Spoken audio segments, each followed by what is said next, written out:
Hi, my name is Mel from Hanrob Pet Hotels, and today we're going to talk about the top 6 training tips for puppies to help your puppy develop into a well-behaved adult dog. So tip number 1 is the importance of socialization in our strange human world. When we bring puppies home, they don't really know much about, all the concrete, the cars, the loud noises and things like that.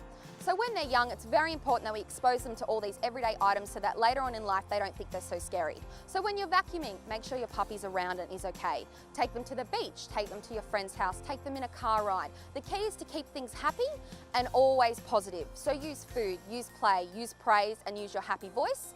If they show any fear, don't force them to investigate an object or hang near something that they're not comfortable with. This will actually increase their fear. Instead, increase the distance between pup and the scary thing.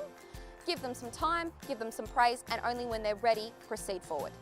Tip number 2 is the importance of socialization with other animals, including dogs and other species. So basically when pup comes home, they've had contact with their mum and their litter mates, but we also want to be able to have a social dog that we can walk down the street so they see another dog and they don't feel uncomfortable and get scared and react. By doing this, there's a few ways. You can join them up to a puppy preschool that teaches you some tricks and also allows them to interact with other puppies the same age in a similar safe environment. You can also expose them to friends' dogs that are vaccinated, that are well behaved and won't mind pup being in their face. If you've got cats, that's a great time to introduce them so that when they grow older, they don't turn into the dog that chases the cat around the house. If you live and work on a farm, exposing them to horses, cattle and other species will also increase their acceptance for when they're older as adult dogs. Tip number 3 is the importance of early training and getting started straight away. So when pup comes home at 8 weeks of age, they're capable of learning and will really enjoy it. So keep your sessions really short, keep them fun and start teaching them the basics. Sit down and walking nicely on a loose lead. The earlier you get started, the more eager you'll find that they are to learn and the easier they will respond to commands later on in life. So tip number 4 is the importance of handling and vet visits.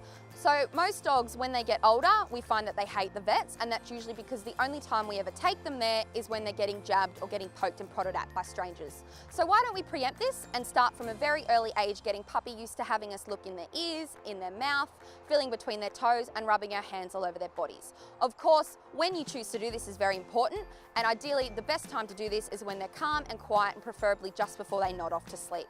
The best way to get them used to the vet office is to take them in just for the fun of it. So take them in, get the vet staff to give them a treat, say your hellos and walk out.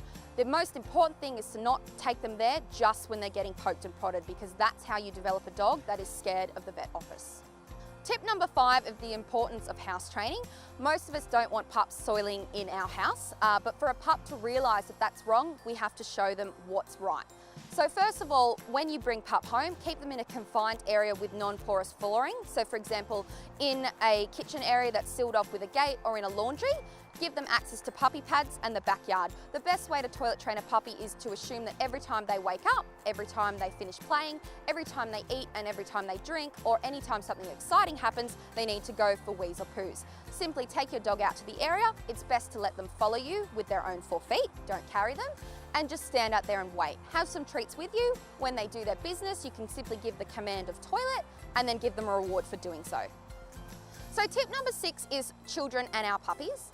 Now, of course, children love puppies and most puppies love children, but it's important that we keep some boundaries there and are always watching our kids as they supervise with young pups. Puppies are very fragile and a fall from a toddler holding them up high can do some serious physical damage. So it's best to always supervise their interactions. If your kid would like to hug puppy, ask them to sit on the ground. And teach them that handling pup doesn't have to be rough, it can be nice and gentle. When puppy and child are playing, make sure that you're watching because play can quickly escalate into nipping and biting from pup if the kids start running around and screaming. Teach them appropriate games to play instead, like tug of war or scent games and just interacting and training. Thank you for watching the top 6 puppy training tips. My name's Mel from Hanrob Pet Hotels.